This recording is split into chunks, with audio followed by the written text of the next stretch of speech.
जम्मू काश्मीरच्या पहलगाममध्ये दहशतवाद्यांकडून पर्यटकांवर गोळीबार, सरकारकडून 16 मृत पर्यटकांची नावं जाहीर। महाराष्ट्र, तमिळनाडू, गुजरात, कर्नाटक आणि ओडिशाचे नागरिक असणाऱ्या पर्यटकांवर हल्ला।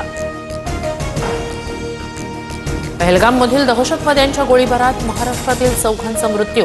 हेमंत जोशी, संजय लेले, दिलीप डिसले आणि अतुल मोने अशी मृतांची नावं। केंद्रीय गृहमंत्री अमित शहा यांनी घेतला दहशतवादी हल्ल्याचा आढावा। पंतप्रधान मोदींचा शहांशी फोनवरून संवाद। गुन्हेगारांवर कठोर कारवाई करू, शहांची प्रतिक्रिया। पहलगाममधील दहशतवादी हल्ल्याचा तीव्र निषेध, हल्ल्यामागील लोकांना सोडणार नाही, पंतप्रधान मोदींचा इशारा। सौदी अरेबियाचा दौरा अर्धवट सोडून पंतप्रधान मोदी भारतात दाखल। पंतप्रधान मोदी जम्मू काश्मीरमध्ये जाऊन हल्ल्याचा आढावा घेण्याची शक्यता। पहलगामच्या हल्ल्यातील जखमी संतोष जगदाळे यांच्यावर उपचार सुरू। पुण्यातील जगदाळेंच्या कुटुंबियांशी फडणवीसांचा संवाद।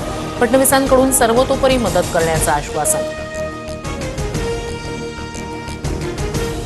पहलगाममधील गोळीबाराचा आवाज ऐकून नागपुरातील रूपचंदानी कुटुंबियांनी डोंगरावरून उड्या मारल्या। सिमरन रूपचंदानी जखमी।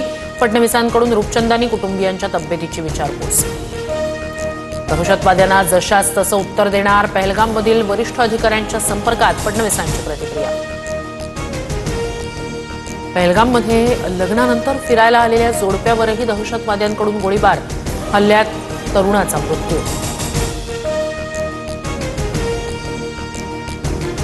दिल्ली, मुंबई आणि पुण्यातील पोलीस अलर्ट मोडवर। पहलगाममधील हल्ल्यानंतर पोलिसांना सतर्क राहण्याचे निर्देश। हिंदी भाषा सक्तीच्या निर्णयाला स्थगिती, सुधारित शासन निर्णय जाहीर करणार।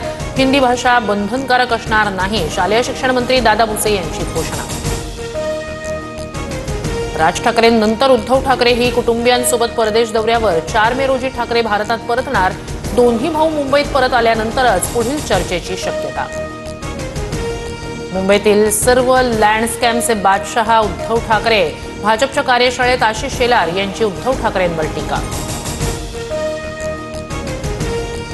युगेंद्रची माझ्याशी किंवा अजित पवारांशी तुलना करू नका, युगेंद्रचं आतापर्यंत चांगलं काम, इथून पुढेही साथ द्या।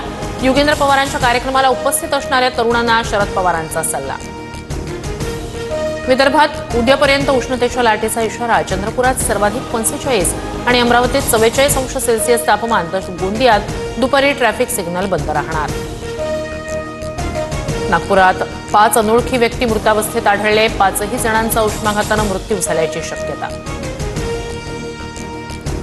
एप्रिलच्या मध्यावरच राज्यात पाणी टंचाईच्या झळा।